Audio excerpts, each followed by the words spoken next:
말씀을 같이 나누려고 합니다. 사도행전 16장 31절 말씀은 주 예수를 믿으라 그리하면 너와 내 집이 구원을 받으리라 이렇게 말씀하시죠. 우리가 다 암송하고 이미 잘 아는 그런 말씀입니다. 여러분, 프랑스의 가난한 공무원 안에 마틸드라고 하는 여인이 있었습니다. 그런데 이 마틸드는 미모가 아주 뛰어난 그런 여인입니다. 그리고 매력적인 여인입니다. 그런데 형편이 넉넉하지 못하여서 귀족처럼 그렇게 사치스러운 생활을 하지 못하는 자신의 처지에 대해서 항상 불만을 품고 있었습니다. 그러던 어느 날 남편이 이제 초대장 하나를 들고 와서 그녀에게 줍니다. 그것은 문무 대신인 조르주 랑포노 부처가 바로 이 자기네 부부를 초대하는 것입니다. 그러나 이 마틸드는 별로 기뻐하지 않아요. 문무 대신이 자기의 부부를 초대했는데도 기뻐하지 않습니다. 마틸드는 초대장을 테이블에 던져놓고 성난 목소리로 그 남편에게 이렇게 얘기합니다. 무슨 옷을 입고 가냐? 이렇게 얘기를 합니다. 바로 이 문무 대신인 그 랑포노 부처가 초대를 했는데 자기가 입고 갈 옷이 없다는 거예요. 그래서 이 남편은 그런 아내가 가여워서 총을 사서 사냥을 즐기려고 저금해 둔 돈을 그녀에게 주면서 이렇게 얘기합니다. 옷을 사서 입으라고 얘기를 합니다. 그래서 옷을 산 그녀가 옷에 달 장식 때문에 또 걱정을 해요. 옷을 사기는 샀는데 옷에 달 장식이 없습니다. 그래서 이 마틸드가 자기의 친구인 포레스티 부인을 찾아가서 아주 멋진 다이아몬드 목걸이를 빌리게 됩니다. 그래서 옷을 새로 입고 다이아몬드 목걸이를 걸고, 그래서 초대를 받은 저녁에 마틸드는 누구보다도 아름다웠어요. 그래서 우아했고요.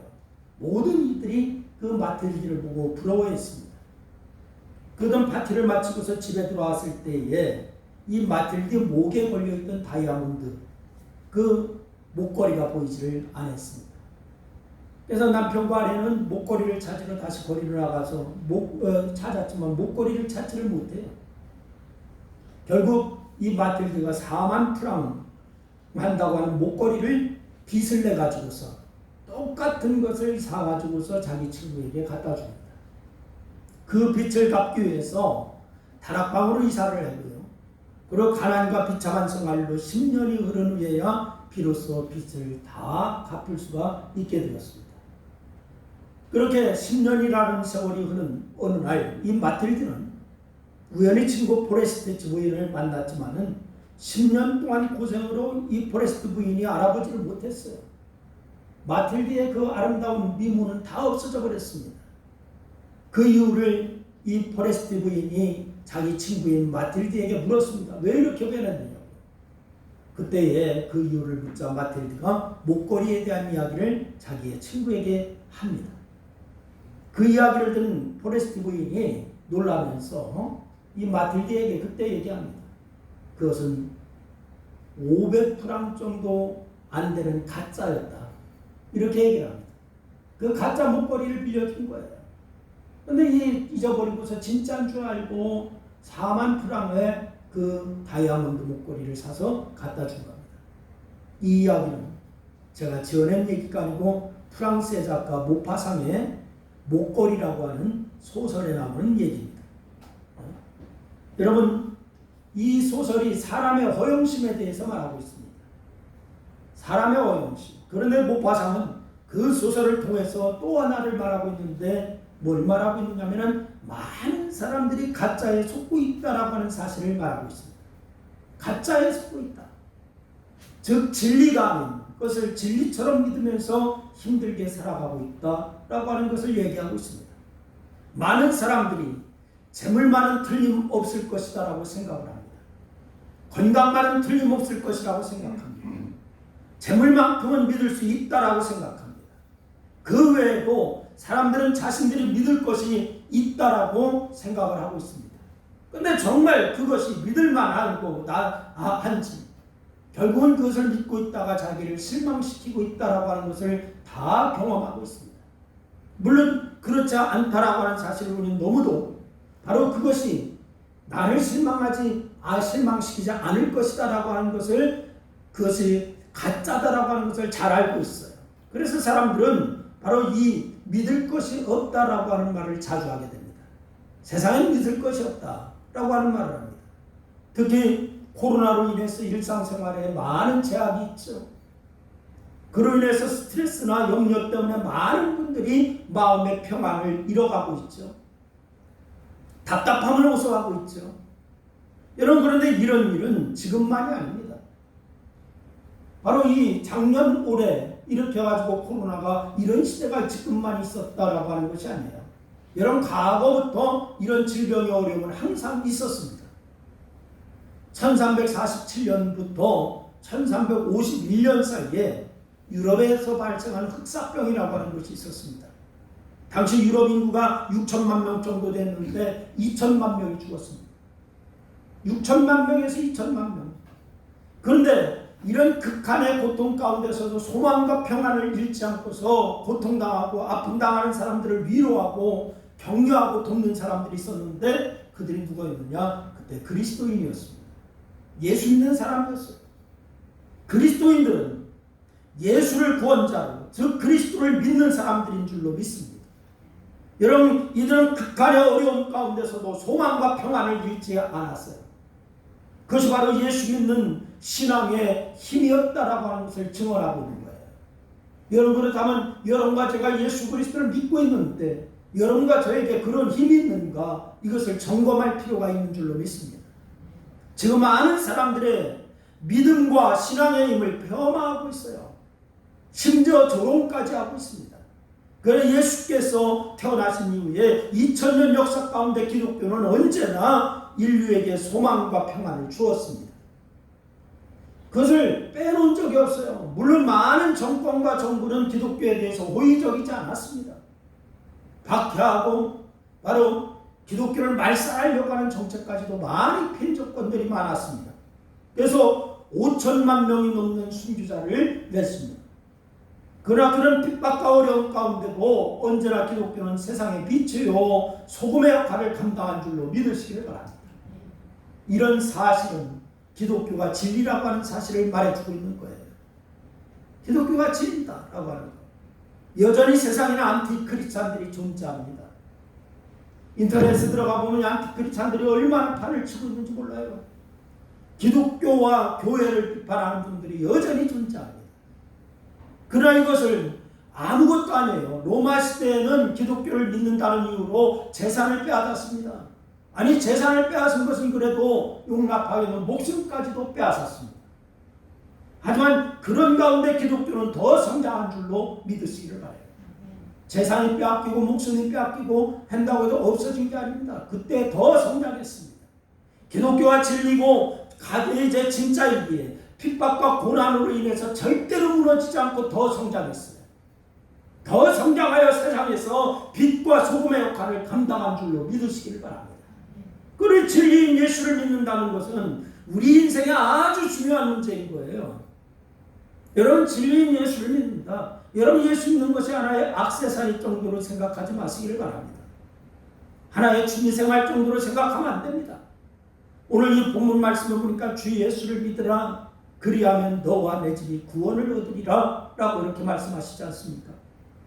이 말씀을 하게 된 배경이 있어요.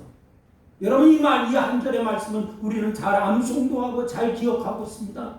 그런데 이 말씀을 하게 된 배경을 보시기를 바랍니다. 전도자요 목회자였던 바울이 빌립보의 한 도시를 방문하게 되었습니다. 그런데 이 전도를 하다 보니까 귀신 들리는 한 여인이 있었는데 그 뒤에는 어떤 유력한 사람이 있어서 귀신 들린 여자로 하여금 점을 치게 하였습니다. 그러면서 이 사람이 점을 치고 돈을 받은 것을 가르쳤습니다. 그래서 이 사도 바울은 이 불쌍한 여인에게 들린 귀신을 넣어쫓게 되었습니다. 그래서 이 유력한 사람이 사도 바울이 이상한 것을 전하는 사람이라고 관청에 고발을 하게 돼요. 그럼 관청에서는 그 유력한 사람의 말만 믿고서 바울과 그 일행을 잡아서 매를 때리고 감옥에 가두고 이렇게 되었습니다. 그러나 당시 법으로 바울은 그렇게 함부로 다룰 수 있는 사람이 아니었어요. 바울은 당시 로마의 시민권을 가지고 있기에 함부로 체포하거나 감옥에 가두면 안 되는 사람이었습니다. 그런데도 로마 시민권을 가진 사람을 함부로 때리고 가두었으니까 관원들이 얼마나 당황했겠습니까? 그런 관원들을 향해서 사도 바울이 전하는 내용이 바로 오늘 본문의 말씀입니다. 자기의 권리를 주장할 수 있습니다. 충분히 자기의 그런 부당함을 주장할 수 있습니다. 그런 것 주장하기보다도 오히려 복음을 전하고 있습니다. 오늘 이 본문의 말씀은 관원들의 그러한 태도와 잘못을 문제 삼지 않겠다라고 얘기합니다. 그리고 정말 인생이 중요한 것이 뭐냐? 예수를 믿는 일이다 라고 말하고 있는 거예요. 그렇다면 예수 믿는 일이 왜 중요할까요? 여러분, 예수 믿는 일이 정말 중요합니까? 정말 중요한가요? 왜 우리는 예수를 믿어야 될까? 첫째는 예수 믿어야 구원받기 때문인 줄로 믿으시기를 바랍니다. 오늘 이 본문 말씀에 보니까 우리가 예수를 믿으면 구원받는다라고 했는데, 그럼 이 구원은 무엇을 말하는 것일까요? 구원을 히브리어적 의미를 보면은 묶여있는 상태에서 해방된다라고 하는 그런 의미가 있습니다. 헬라적인 의미를 보면은 고치는 거, 회복시키는 거, 구조하는 거, 번영을 가져오는 거, 이런 의미가 있습니다. 그래서 히브리적인 의미는 묶여있는 상태에서 해방, 헬라적인 의미에서는 고치는 거, 회복하는 거, 구조하는 거, 번영하는 거, 뭐 이런 의미, 그런 것이 있어요. 그러니까 예수를 믿으면은 구원받는다고 하는 말은 아주 다양한 의미를 갖고 있는 거예요. 예수 믿어서 나는 천국 간다, 이것만 있는 게 아니라 예수 믿어서 구원받는다라고 하는 것이 아주 다양한 의미가 있는 거예요. 그래서 구원을 간단하게 정리하면은 가장 중요한 것은 뭐냐? 죄에서 구원이죠. 죄에서 구원. 아담과 하와가 에덴 동산에서 죄를 지은 이후에 사람들은 죄인이 되어서 죄를 짓고 살아갑니다. 그런데 이 죄는 마음과 생각, 말, 행동으로 짓는 것, 모든 것을 포함하고 있어요. 무슨 행동으로만 짓는 것이 아닙니다. 마음으로 짓는 거, 생각으로 짓는 거, 말로 짓는 거, 행동으로 짓는 거, 모든 것을 다 포함하고 있어요. 그런데 하나님은 죄를 짓게 되면은 어떻게 한다고 말씀하셨죠? 죽는다라고 했어요. 죽는다. 그래서 로마서 6장 23절에 보니까 죄의 싹은 뭐라고요? 사망이요 라고 이렇게 말씀하셨어요. 그런데 성경은 예수님께서 이런 우리의 죄를 지고서 십자가에 죽으셨다라고 베드로전서 2장 24절 말씀을 보니까 말씀을 주고 있어요. 나의 죄를 지고서 예수님이 십자가에 죽으셨다. 예수님이 나의 죄를 다 사해 주시고 용서해 주실 것을 믿으면은 그 사람은 죄에서 구원받습니다. 할렐루야. 여러분, 지옥으로 갈 우리가 구원받아서 하나님 나라에 들어가 새 생명을 받게 되는 줄로 믿으시기를 바랍니다. 성경은 우리가 예수님을 믿는 단 한 가지 조건으로, 여러 가지 조건을 말한 게 아니에요. 예수님을 믿는 단 한 가지 조건, 우리의 모든 죄를 용서해 주시고 우리를 하나님의 백성으로 삼아 주신다라고 말씀하고 있습니다. 이것이 가장 큰 은혜인 줄로 믿으시기를 바랍니다. 사람들은 환경, 불의 등 구원에 대해서 여러 가지를 말합니다. 가장 중요한 것은 뭐냐? 그런데 죄에서 구원받는 거예요. 죄에서 구원받는 거. 그래서 주님은 마태복음 3장 2절 말씀에서 말씀하죠. 회개하라, 천국이 가까웠느니라 라고 이렇게 말씀하셔요. 회개는 가던 길을 돌이키는 겁니다. 내가 이렇게 어떤 길을 가고 있어요. 아, 이 길이 잘못됐네. 그럼 돌이켜서 가는 겁니다. 이게 회개입니다. 이제까지 하나님 없이 내 마음대로, 내가 내 생각대로, 내 정욕대로 살던 삶의 방향을 돌려서 하나님을 인정하고 삶의 잘못된 부분을 바로잡아서 믿음으로 사는 것, 이게 바로 회개입니다. 내가 지금까지 살아온 방식 하나님의 뜻이 아니었네. 그럼 돌아서시기를 바랍니다. 하나님이 원하시는 대로 가는 겁니다. 여러분, 그것이 회개예요. 이제까지 우리는 가치 있는 것으로 생각했던 것에 속아 살아는 것이 얼마나 많습니까? 내가 가치 있다, 내가 정말 중요하다 생각했던 거, 그러니까 그것이 아니었어요. 그러면 이걸 고쳐야 됩니다. 내려놓아야 됩니다. 지혜왕이라고 불리는 사람이 있죠. 누굽니까? 솔로몬입니다. 이 솔로몬은 우리가 세상적으로 구하는 모든 것들이 다 헛된 것이다 라고 이렇게 말했어요. 재물과 명예와 세상의 가치를 두고 그것을 제일 중요하다고 생각하며 사는 자는 결국 인생을 허비하는 것이다 라고 솔로몬은 그 많은 경비를 들여서 경험한 것을 여러분과 저에게 얘기해 주고 있어요. 그래서 전도서 12장 13절 말씀해 보니까 일의 결국을 다 들었으니 하나님을 경외하고 그 명령을 지킬지어다. 이것이 모든 사람의 본분이니라 라고 말씀하고 있습니다. 하나님을 경외하는 것 사람의 본분이다. 여러분 하나님을 섬기고 사는 것이 인생에 마땅한 본분인 줄로 믿으시길 바랍니다. 그런 사람이 하나님의 구원을 받습니다.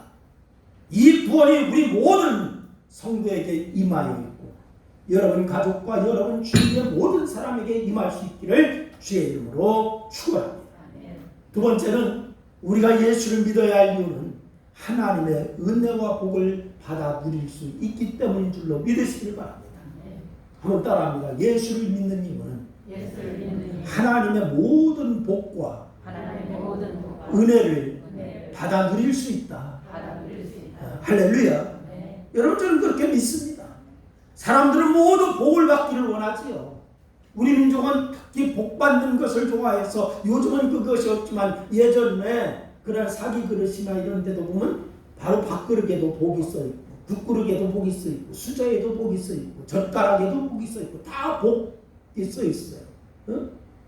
여러분 그래서 사람들은 다 복 받기를 원해요. 문제가 생기고 고통받는 삶을 살기를 원하는 사람은 하나도 없습니다. 여기 문제가 생기고 고통받기를 원하시는 분은 일어나세요. 하나도 없네. 다 복 받기를 원하십니까? 그래요. 저도 복 받기를 원해요. 여러분 그래서 약한 사람의 자신에게 복을 줄 대상을 찾아요. 나는 약해. 나에게 복 줄 대상이 누군가? 그런데 이런 우상 종교에 대해서 성경은 명확하게 말합니다. 뭐라고 얘기하는지 우리 한번 찾아보시기를 바랍니다. 시편 135편을 찾으시기를 바랍니다. 시편 135편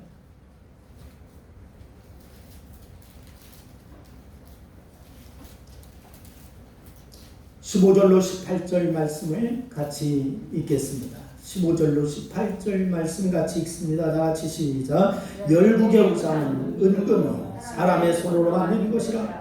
입이 있어도 말하지 못하며 눈이 있어도 보지 못하며 귀가 있어도 듣지 못하며 그들의 입에는 아무 호흡도 없나니 그것을 만든 자와 그것을 의지하는 자가 다 그것과 같으리로다. 여러분 사람의 손으로 만든 것이 사람을 어떻게 돕고 복을 줄 수 있느냐는 거예요. 내가 이 그릇을 컵 뚜껑을 만들었다라고 가정해 보세요. 컵 뚜껑아 나에게 이제는 내가 만들었으니까 나에게 복 줘라. 복 줘라. 복 줍니까? 복 줘요? 아니에요. 당연히 없습니다. 그럼에도 많은 사람들이 사람이 만든 것을 의지하고 있어요. 사람이 만들어 놓고서 거기에서 복을 달라고 해요. 그것이 복을 주리라고 기대합니다. 그러나 그런 일은 불가능한 거예요.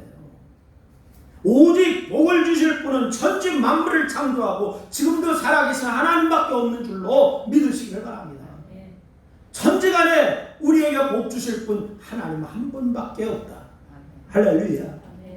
주님께서는 당신이 세상에 오신 이유를 말씀하셨어요. 요한복음 10장 10절 말씀 보니까 도적이 오는 것은 죽이고 멸망하려는 것뿐이요 내가 온 것은 양으로 생명을 얻게 하고 더 풍성케 하려 함이니라. 할렐루야. 내가 온 것은 양으로 생명을 얻게 하고 더 풍성히 얻게 하려는 것입니다. 여러분 그래서 주님은 가난한 자를 돌보시고 배고픈 자를 먹이시고 아픈 자를 치료하고 귀신 들린 사람을 쫓아내 주셨어요. 심지어는 죽은 사람까지 살려주셨어요. 여러분 이렇게 주님은 우리에게 생명을 얻게 하고 더 풍성케 얻게 하시는 분이신 줄로 믿으시길 바랍니다. 그분이 지금 우리에게 그렇게 하세요. 나중에 천국 가서 아닙니다. 지금 우리에게 역사하십니다. 할렐루야. 저는 분명히 이 말씀을 가장 좋아하면서 가장 확실하게 믿는 말씀, 요한복음 10장 10절. 내가 온 것은 양으로 생명을 얻게 하고 더 풍성케 하려 함이니라.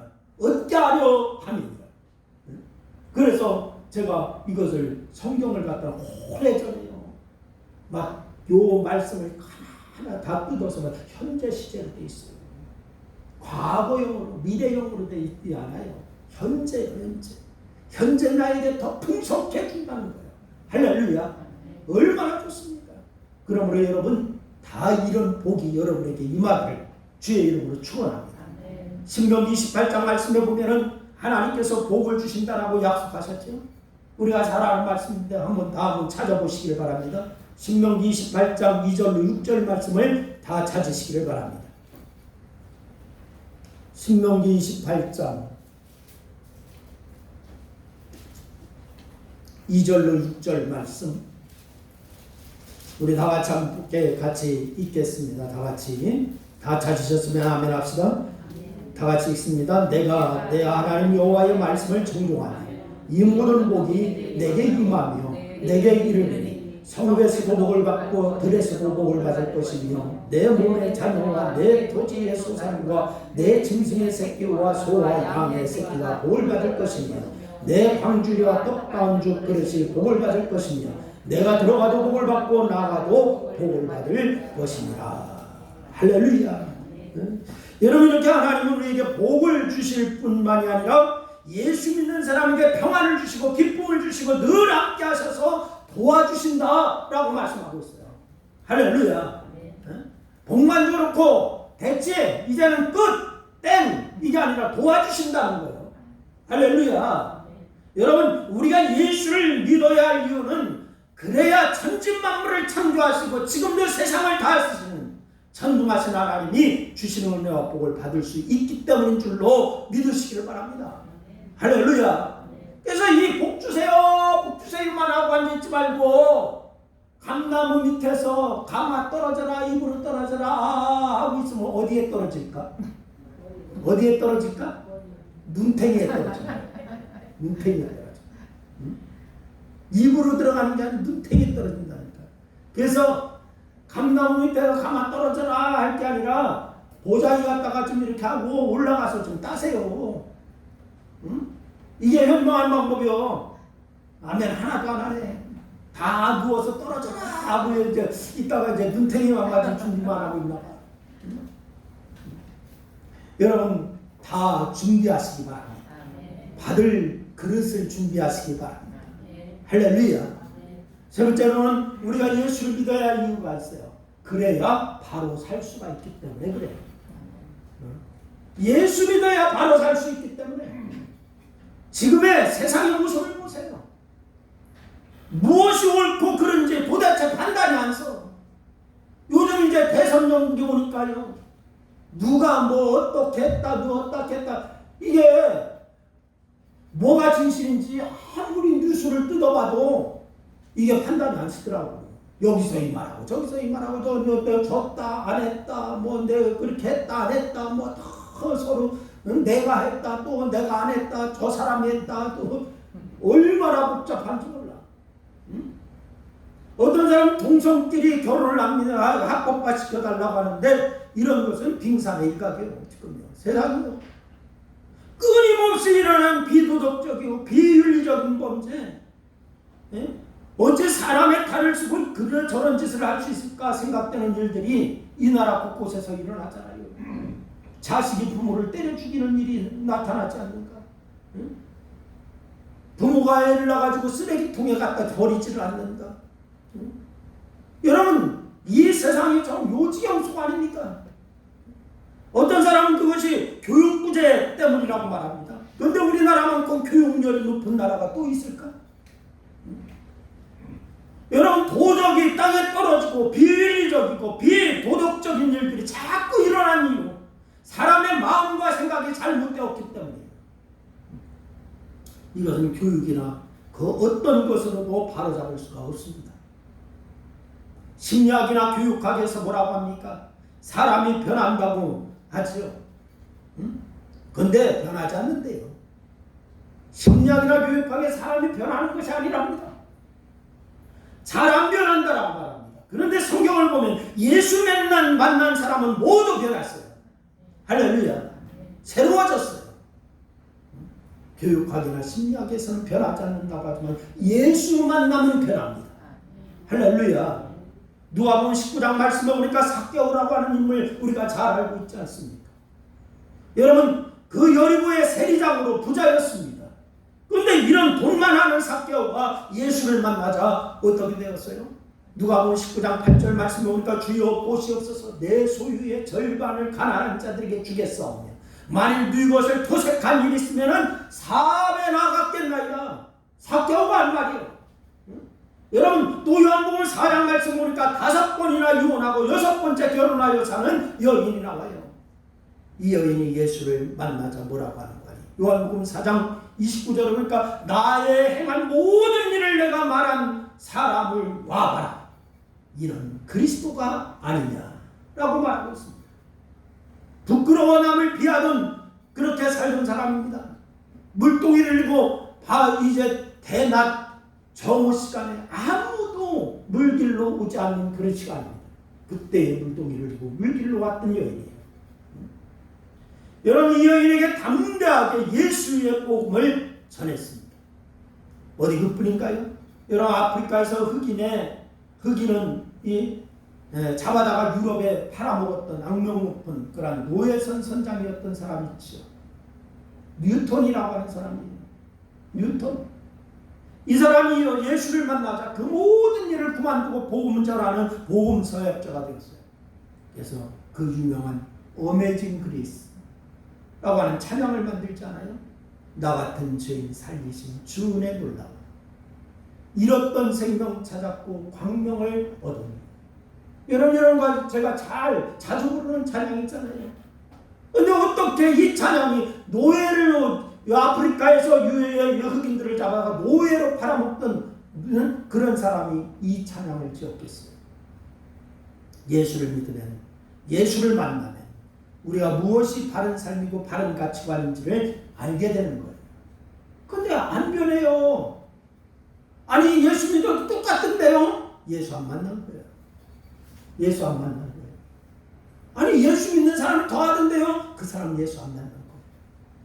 예수를 만나야 변합니다. 여러분, 그래서 바로 살게 되는 거예요. 예수 만난 사람은 바르게 산다. 시작. 예수 만난 사람은 바르게 그렇습니다. 여러분, 하나님을 사랑하고 사람들은 내 몸처럼 사랑하는 삶을 살게 되는 거예요. 예수 만나면 그렇게 살아요. 그러기에 우리는 예수를 믿어야 되는 줄로 믿으시길 바랍니다. 우리는 구원받은 크리스찬인 줄로 믿습니다. 아멘. 죄 많은 세상에서 하나님의 자녀로 부름받았어요. 그럼 뭔가 좀 달라져야 하는데 여전히 인생이 힘겹고 어려운 문제 이유가 무엇 때문에 그럴까요? 예수 만났는데도 왜 그럴까? 여러분, 구원은 예수님 다시 오실 그날에 완성되는 것이기 때문입니다. 구원은 언제 완성된다고요? 예수님 다시 오시는 날, 그때 완성되는 거예요. 그래서 구원을 이루라 라고 했어요. 이루어가라 라고 했어요. 그러나 구원은 미래만이 아니에요. 오늘의 일이기도 한 거예요. 아멘? 구원은 미래만 일이라고요? 지금 일이기도 한 거예요. 지금 이 순간부터 누리는 체험적 사건이 구원인 줄로 믿으시기를 바랍니다. 예수님께서 십자가를 지시던 날 갈보리 언덕에서 3개의 십자가가 세워졌잖아요. 3개의 십자가가 세워지는데 예수님은 예수님과 양쪽에 2 죄인의 십자가였습니다. 그 중에 한 사람은 은혜를 보았자 주님께서 그에게 이렇게 얘기하죠. 오늘 내가 나와 함께 낙원에 있으리라. 이렇게 말씀하셨어요. 여기서 우리가 주목할 것은 뭘 주목해요? 오늘이라고 하는 거예요. 뭐를 주목하자고요? 오늘이라고 했어요. 기독교 신앙은 미래의 천국을 소망합니다. 그러나 동시에 기독교 신앙은 오늘의 일상에서 그 구원을 누리며 살 수 있음을 말하고 있습니다. 지금 내가 예수 믿고 예수 믿는 크리스찬으로서의 삶을 살지 않으면 안 된다는 얘기예요. 예수 안에서 오늘도 진실하게, 오늘도 평안하게, 오늘도 감사하며 하루하루를 살아야 되는 줄로 믿으시기를 바랍니다. 예수 믿는 사람이 이걸 누리지 못하면 안 되는 거예요. 코로나로 인해서 삶이 힘들고 어려움을 호소하는 분들이 많아요. 너무너무 많습니다. 지난주에는 보니까 자영업자들이 다 바로 이 밤중에 차 끌고 나가서 빠바바방빵 하더라고요. 우리 못 살겠다는 거지. 그러나 예수 믿으면 때로 절망할지라도 다시 희망을 부여잡고서 구원의 은혜를 누릴 수가 있게 되는 줄로 믿으세요. 할렐루야. 그래서 예수 믿으면 하나님이 오늘 우리의 삶에 평안을 주셔요. 지금 고난스럽다 할지라도, 고통스럽다 할지라도, 어렵다 할지라도 주님께서 나에게 말할 수 없는 평안을 주시는 것, 예수 믿으면 가능한 줄로 믿으시기를 바랍니다. 또 예수 믿으면 바로 사는 길을 깨달아서 거짓되지 않고 진실하게 됩니다. 불평하지 않고 감사하게 됩니다. 여러분 모두 이 구원의 은혜를 누리시기를 주의 이름으로 축원해요. 우리의 삶에 감사가 있으면 기적이 나타납니다.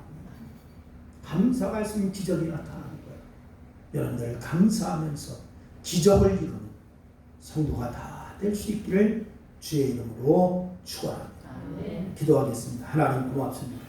오늘도 주께서 역사하셔서 감사합니다. 우리가 예수 믿어야 할 이유가 분명합니다. 하나님 말씀을 통하여 깨닫게 하셨사오니 우리가 예수 그리스도 믿음으로 말미암아 그리스도인의 삶에 본을 보이며 우리의 삶 가운데 천국을 경험하며 사는 저희들 될 수 있도록 인도하여 주옵소서. 오늘도 하나님 앞에 이제 아버지 하나님 교회에 도색하고 수리하는 그런 헌금을 드리는 이제 권사님 축복하여 주시기를 바랍니다. 하나님께서 받으시고 이의 물로 인하여 교회가 더 아름다워지게 하시고 하나님의 영광을 더 높게 드러낼 수 있는 이제 씨앗이 되게 하여 주옵소서. 주께서 영광 받으시기를 소원하고 예수님의 이름으로 기도했습니다. 아멘. 감사합니다. 주께서 함께 하시는 줄로 믿습니다. 여러분에게 늘 예수 믿는 기쁨이 넘쳐나기를 주의 이름으로 축원합니다. 광고 하나 드리는데 이제 교회 도색 작업 좀 하고 여기 누수되는 게 있는데 누수되는 것도 좀 수리하고 할 것이 좀 몇 가지가 있어요. 그런데 견적이 이제 도색 작업만 해도 500만 원 나왔더라고.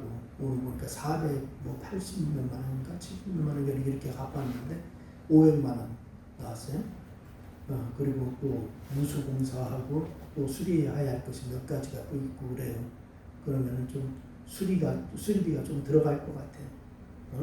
그래서 우리 좀 다들 이 교회 수리를 위해서 좀 헌금할 수 있기를 바랍니다. 아멘. 그렇게 하셔서 올 가을에는 깔끔히 다 정리할 수 있게끔 그렇게 해주시기를 바랍니다. 우리 찬양 한 장 드리고 주일을 마시고 예배를 마치겠습니다.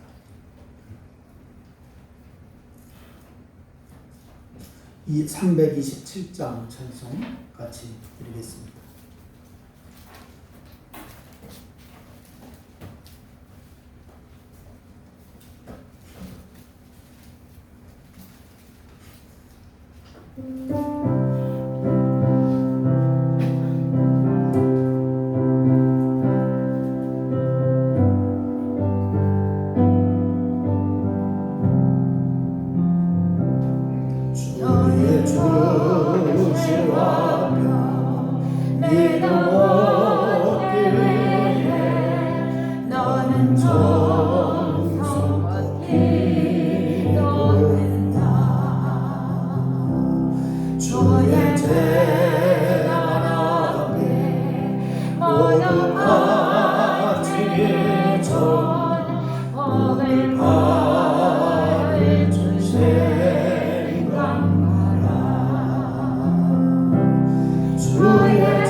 저의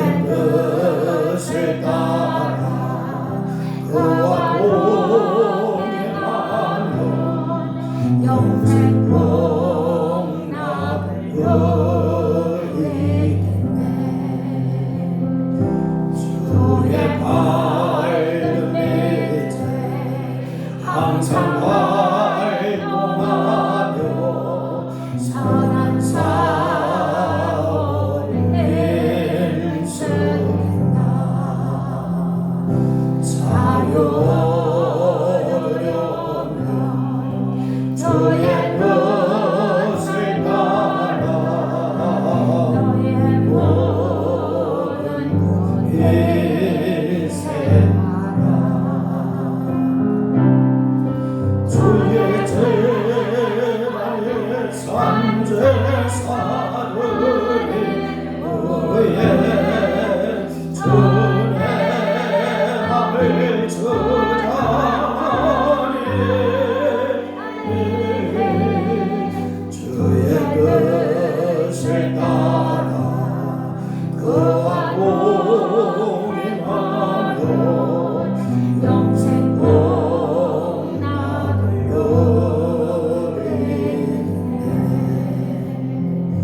주의 제단 앞에 모두 바친 후에 저와 본전이 사위겠네